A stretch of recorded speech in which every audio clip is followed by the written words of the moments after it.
अपना अकीदा दुरुस्त रखो। हम अहले सुन्नत व जमात हैं। अगर अकीदे में गड़बड़ हो गई तो आपकी निजात नहीं होगी। याद रख लेना, अकीदा बड़ी अहम चीज है। हम वो लोग नहीं हैं जो इधर झुक जाएं या इधर झुक जाएं। हम बिल्कुल सुन्नत सिरात मुस्तकीम पे कायम लोग हैं। इहदिनस सिरातल मुस्तकीम, बिल्कुल सीधी रास्ता। हम इधर हो जाएंगे तो राफजी हो जाएंगे, इधर हो जाएंगे तो खारजी हो जाएंगे। अल्हम्दुलिल्लाह, ना हम राफजी हैं, ना हम खारजी हैं, ना हम नासबी हैं।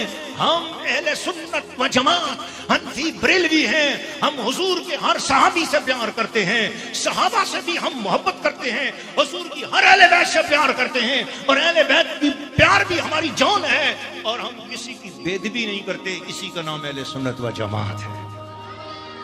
राफजी अहले बैत से मोहब्बत में तो जज्बाती इजहार करता है, मगर सहाबा के साथ मोहब्बत में बखीली कर जाता है। खारजी